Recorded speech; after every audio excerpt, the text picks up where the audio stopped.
Bonjour et bienvenue. Vous avez dû le constater, tension maximale sur les marchés, VIX extrêmement élevé, incertitude. Qu'est-ce que les algorithmes ont réalisé sur ce type de marché cette semaine? C'est ce que je vous propose de découvrir. Bienvenue sur Option Trading Tool, qui est une chaîne spécialisée dans le trading sur options et qui a pour but de vous faciliter le trading de ce type de produit. Je suis Patrick, je suis développeur informatique et trader indépendant depuis plus de 10 ans. Et je me suis spécialisé dans l'utilisation des options. Donc ce que je vous propose de regarder aujourd'hui, c'est ce que les algorithmes ont réalisé sur le marché cette semaine, et donc de découvrir cette vidéo un petit peu spéciale, vous allez le voir.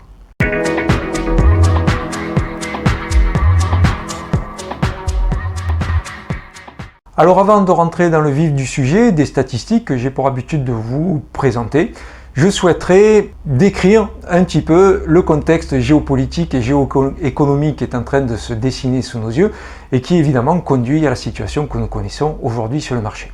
Alors évidemment, ce n'est pas le fruit de ma propre analyse, je n'ai pas ce type de capacité, mais j'ai drainé des infos à droite à gauche et j'ai essayé de les synthétiser de sorte à comprendre ce qui se passait aujourd'hui.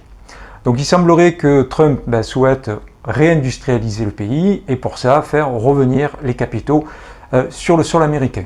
Et il est également confronté à une deuxième difficulté qui est qu'il y a donc le renouvellement de la dette qui arrive cette année en 2025 et qu'il a donc besoin de pouvoir avoir les taux les plus bas possibles afin de se refinancer avec les taux d'intérêt les plus bas possibles. Donc la première des choses, c'est qu'il a imposé les frais de douane dont on a beaucoup entendu parler, tout ça dans le but de récupérer l'impôt que la mondialisation a permis de ne pas payer. Un exemple qui est souvent cité, c'est celui de Nike, qui par exemple fabrique au Vietnam des chaussures à 10 $, les revend à sa filiale qui est dans un paradis fiscal à 100 $, qui elle les revend sur les États-Unis à 100 $. Du coup, les bénéfices entre les 10 $ de production et les 100 auxquels la paire de chaussures est revendue est fait dans le paradis fiscal. Donc, les impôts sont payés dans ces pays-là et ne sont du coup pas payés aux États-Unis puisque très peu de bénéfices sont faits aux États-Unis. Pour contrer ça, Trump a décidé de mettre des tarifs douaniers de sorte à ce que vous ne payez pas en termes d'impôts sur le sol américain, vous allez les payer à l'arrivée au niveau des frontières. Ou alors, vous venez réindustrialiser le pays, vous réinstallez sur le pays et dans ce cas, vous payerez moins d'impôts. Donc du coup, ça a forcément créé le crash que nous connaissons, puisque évidemment tous les modèles économiques qui étaient basés sur cette optimisation fiscale sont remis en cause d'une part, et l'incertitude faisant que les institutionnels et les investisseurs évidemment préfèrent sortir leur argent des marchés et aller dans un endroit plus sécurisé que sont les bonds. Et ça, c'était le deuxième objectif, puisque Trump, dans la mesure où il veut financer sa dette, s'est dit si les marchés baissent, les investisseurs, les banques, etc. vont aller vers les bonds, qui est le produit plus sécurisé, ce qui va avoir pour effet de faire baisser les taux. Alors ça peut paraître contre-intuitif, pourquoi le fait de, s'il y a beaucoup de personnes qui vont vers les bonds, ça fait baisser les taux? Tout simplement parce que la Banque centrale a moins intérêt à vous rémunérer d'un argent vers lequel vous voulez aller. Si par contre demain personne ne veut acheter la dette américaine, pour attirer les capitaux, la Banque centrale va augmenter les taux afin d'attirer les capitaux. Par contre, si tout le monde vient naturellement pour se réfugier, il n'y a pas besoin d'attirer les personnes, donc il n'y a pas besoin d'augmenter les taux, et les taux ont plutôt tendance à baisser. Donc c'était un petit peu le pari de Trump qui, a priori, semble ne pas avoir fonctionné, parce qu'il semblerait que les investisseurs n'ont pas nécessairement autant confiance dans le dollar et dans la dette américaine que ce qu'ils avaient auparavant, d'une part, et d'autre part, Trump a un petit peu désigné donc la Chine comme étant son ennemi principal. Et il s'avère que la Chine a entre ses mains une arme de destruction massive à l'égard des États-Unis, c'est qu'ils ont entre leurs mains, je crois, quelque chose comme 3 000 milliards de dettes américaines. Par conséquent, si eux se mettent à vendre la dette américaine sur le marché obligataire, ça va faire automatiquement monter les taux, puisque si on veut attirer des acheteurs, il faut leur donner envie d'acheter la dette et donc augmenter les taux. Par conséquent, Trump, pour éviter le clash, dans un premier temps du moins, il a mis en place un moratoire de 90 jours, d'où cette volatilité et le fameux jour des plus 10%. Donc moratoire de 90 jours, donc là évidemment on est dans l'incertitude, ce qui à mon avis va contribuer à maintenir le VIX et donc l'anxiété des marchés au plus haut niveau. Et donc on va avoir des périodes, je pense en tout cas, extrêmement volatiles.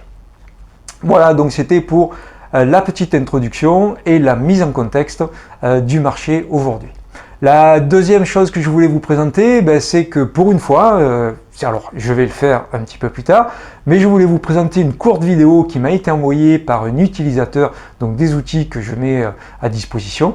Et vous allez voir, c'est lui qui me présente les résultats puisqu'il a ouvert donc des trades sur le marché et il m'a montré les résultats donc des opérations qu'il a ouvert suite aux opportunités de trading qui lui ont été proposées par l'outil que je mets en place.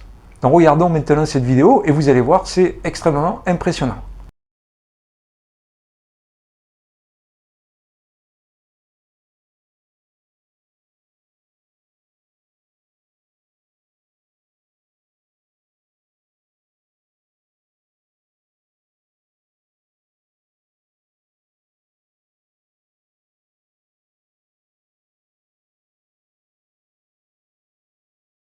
Voilà, donc pour une fois, c'est pas moi qui vous parle des résultats donc des algorithmes, c'est un utilisateur. Alors, malheureusement pour lui, ou heureusement, je ne sais pas trop, mais en tout cas, là, on pourrait dire malheureusement, c'est sur un compte démo. Donc, bien sûr, dans la mesure où il est sur la période d'essai, il a voulu s'assurer que les signaux qu'il recevait fonctionnaient, et que sur le marché, il pouvait bien comprendre la manière dont les choses fonctionnaient. Donc, il a fait sur un compte démo, et on peut voir que, évidemment, il y a certains trades qui sont largement gagnants et même une majorité des trades qui ont été envoyés par cette personne l'ont été avec des beaux pourcentages de retour sur investissement. Voilà, donc j'ai fini cette introduction. Passons maintenant donc à la vidéo qui concerne les statistiques et ce qu'ont réellement réalisé les algorithmes cette semaine sur les marchés. Donc du côté des marchés, nous avons ouvert ici lundi et clôturé donc ici vendredi. Donc une semaine totalement haussière avec cette journée incroyable du mercredi avec un SPX qui a terminé à plus de 9%. Du côté du VIX, on a l'exact opposé. On a donc ouvert ici lundi pour clôturer ici vendredi et on a donc une semaine totalement baissière sur le VIX.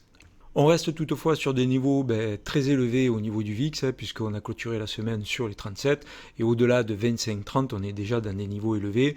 Donc on voit qu'on a clôturé à 37, qui veut dire qu'on reste sur des niveaux de VIX très élevés, même si on a été jusqu'à 60 à l'ouverture au niveau de lundi, ce qui est un niveau évidemment extrêmement élevé. Du côté des algorithmes, on a donc clôturé 102 opérations pour un taux de réussite de 43,14% et un retour sur investissement de moins 31,66%. Donc on pouvait s'y attendre, je l'avais d'ailleurs annoncé dès la semaine dernière, même si on avait fait une superbe semaine à plus de 43%.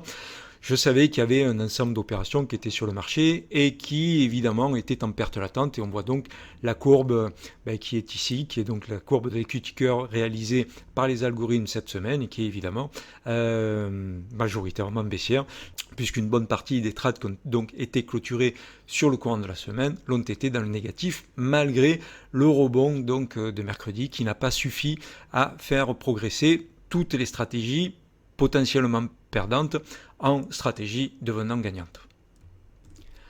Du côté des statistiques un petit peu plus approfondies, donc on est revenu un petit peu sur un standard, puisqu'on a un put crédit spread qui a plus de 49%, l'école débit spread à plus de 36%, ce qui grosso modo pour les deux réunis fait à peu près quasiment un peu plus de 85% des trades, ce qui est à peu près ce qu'on a pour habitude d'avoir.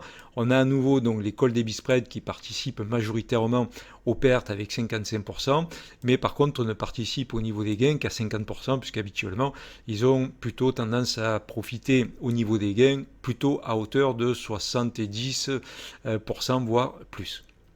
Au niveau donc des stratégies, nous n'avons quasiment que des stratégies perdantes, en dehors des strangle buy, qui restent évidemment gagnants, puisqu'ils profitent bien de la volatilité. Il suffit de partir dans un sens ou dans l'autre pour être profitable à la stratégie, et elle en a donc bien profité. Au niveau des secteurs, on voit que la quasi-totalité des secteurs sont dans le rouge. Seuls les bonds et les matières premières, donc les matériaux, également les défensifs, donc sont positifs sur l'ensemble de la semaine. Et au niveau de la répartition donc des trades clôturés, par secteur d'activité, on est revenu dans quelque chose d'un petit peu plus normal, puisque les techs sont à 20%, c'est ce qu'on a pour habitude d'avoir, les financières à 19%, les matériaux à 12%, etc. Au niveau des taux de réussite, on peut voir que les Strangle Buy ont réussi 100% de leur trade, donc on a forcément que un histogramme gagnant en ce qui concerne évidemment le retour sur investissement par stratégie. Au niveau des puts débit spread, là on a 100% de trades perdants, ça c'est un peu surprenant compte tenu quand même que le marché a quand même connu des baisses, donc on a en tout cas 100% des trades sur les puts débit spread qui sont perdants. Au niveau des call débit spread, on a quasiment 19% de trades gagnants, mais ça n'est évidemment pas suffisant pour rendre la stratégie globalement gagnante. Les strangles, quant à eux, ça évidemment on peut le comprendre compte tenu du fort décalage, donc forcément les strangles jouant l'idée que les cours vont rester entre une borne supérieure et une borne inférieure, là vu la volatilité, même si les bornes s'écartent grâce à la volatilité qui amène à ce que les strikes soient évidemment plus écartés, mais il n'en demeure pas moins que la volatilité a fait sortir les cours donc des bornes hautes et basses, et forcément on a 100% de trades sur les strangles qui sont perdants.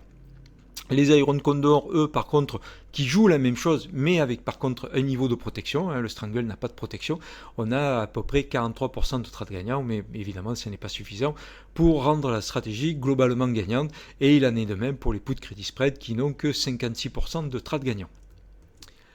Alors du côté des statistiques depuis la mise en production des algorithmes, donc on a clôturé 6911 opérations, un taux de réussite de plus de 66% et un retour sur investissement de plus de 181%. Donc on a toujours les QT curve qui est bien orienté, toujours à la hausse. Donc on voit qu'après avoir encaissé cette baisse ici, on est bien remonté la semaine dernière, puisqu'on a fait un retour sur investissement de plus de 43%. Et on a ici donc une partie du retracement sur les 31% donc, de pertes que nous avons eues sur la semaine. Alors ici, une question pourrait se poser, se dire comment est-ce qu'il est possible que, alors que ici on a donc gagné 43% de retour sur investissement sur la semaine, que ici, sur la semaine, on perd 31% et qu'on ne retrace qu'une toute petite partie des 43%. Ici, ça va me permettre en fait de clarifier un point qui est sur la manière dont le ROI est calculé, et il est évidemment calculé sur le montant investi sur le marché. Lorsque nous avons réalisé les 43% de retour sur investissement, il y avait 145 000 euros qui avaient été nécessaires, 145 000 dollars, pardon, puisqu'on est sur le marché américain. Donc 145 000 dollars qui avaient été investis sur le marché, sur lequel il y a eu 43% de retour sur investissement. Là, on a eu 31% de pertes en retour sur investissement, mais sur uniquement 51 000 d'investis. On l'a vu tout à l'heure, et je vous invite à revenir en arrière sur le départ de la vidéo. Vous verrez que le capital approximatif sur la semaine écoulée a été de 51 000 dollars. D'où le fait que 31% ne retrace pas la quasi-totalité des plus de 43% qui ont été enregistrés la semaine dernière. Alors ici, comme je vous le disais la semaine dernière, en fait, que les statistiques que je vous présente concernent la totalité des algorithmes et que ça n'est pas la manière optimale d'utiliser les outils, et que la manière optimale, c'est de vous créer des propres portefeuilles. Là, je vous en montre un peu une preuve, je dirais, entre guillemets, sous les yeux. C'est que aussi bien on a vu que sur la totalité donc, des algorithmes, on connaissait une période un petit peu compliquée depuis quelque temps. Par contre, si vous construisez des portefeuilles qui sont, on va dire, plus adaptés au marché et qui ne vont pas prendre par exemple les 4 trades sur Microsoft dont je vous parlais par exemple la semaine dernière dans l'apartheid, vous voyez qu'on peut avoir une physionomie de equity curve complètement différente de la totalité des algorithmes, puisqu'on a là, on voit déjà qu'on a beaucoup moins de trades qui sont ouverts, puisqu'on a à peine 1000 trades qui ont été clôturés, parce que j'ai dit ouvert, mais clôturés, contrairement aux plus de 6000 opérations qui ont été clôturées avec la totalité des algorithmes. On a plus de 70% de taux de réussite et on a un retour sur investissement de 534%. Donc on voit bien que en fonction de la manière dont on va construire ces portefeuilles de stratégie, on peut avoir des retours sur investissement et donc des gains ou des pertes qui vont être complètement différents, alors aussi bien d'un trader à l'autre que de son propre portefeuille par rapport à la totalité des algorithmes. Merci d'avoir suivi cette vidéo jusqu'au bout. Donc voilà, Contrairement à la semaine qui s'était écoulée, donc la semaine d'avant où nous avions eu plus de 43% de retour sur investissement et durant laquelle je vous avais dit je m'attends à ce que les semaines à venir soient moins intéressantes que cette semaine-là, on vient de le constater effectivement, on a eu donc une semaine baissière et donc ça me paraît tout à fait normal puisqu'il y a effectivement des stratégies qui jouent le marché à la hausse et forcément si le marché baisse, elles ne peuvent pas gagner à la sortie, ce qui est plutôt logique. D'où la nécessité de diversifier son portefeuille. C'est extrêmement important et également surtout, on l'a vu avec le petit portefeuille que je vous ai montré, que j'ai créé, ça vous permet bien de voir que la manière d'utiliser les algorithmes dans leur totalité n'est pas la manière optimale de les utiliser. Il faut vraiment que vous utilisiez l'outil qui vous permet de créer vos propres portefeuilles pour optimiser justement les outils que je mets à votre disposition. Et bientôt, ça sera l'intelligence artificielle qui créera, en fonction des critères que vous lui donnerez, vous créera automatiquement votre propre portefeuille en fonction de vos propres critères. Voilà, donc si vous êtes intéressé pour recevoir ce type de signaux ou bénéficier de cette intelligence artificielle, vous avez un lien en description qui vous permettra d'utiliser les outils donc pendant un mois gratuitement afin de pouvoir les tester. Vous aurez également 1 heure de coaching gratuite qui vous permettra de me poser toutes les questions que vous souhaitez et surtout me donnera l'occasion de vous présenter les outils et de vous expliquer comment ils fonctionnent et vous éviter ainsi de perdre du temps quant à leur utilisation et compréhension. Si vous n'êtes pas habitué à l'utilisation des options, vous avez également en description un lien qui vous permettra donc de souscrire à la formation que je propose et vous permettra ainsi en plus de bénéficier durant 6 mois gratuitement des outils que je mets à disposition. Ainsi, à l'issue de la formation, vous ne serez pas livré à vous-même, vous aurez un outil qui vous permettra de savoir comment et quand rentrer dans le marché. Voilà, merci à nouveau d'avoir suivi cette vidéo jusqu'au bout. N'hésitez pas à liker la vidéo pour m'aider bien sûr au référencement et à la visibilité de la chaîne YouTube. Et quant à moi, je vous dis en tout cas, je l'espère, à très bientôt.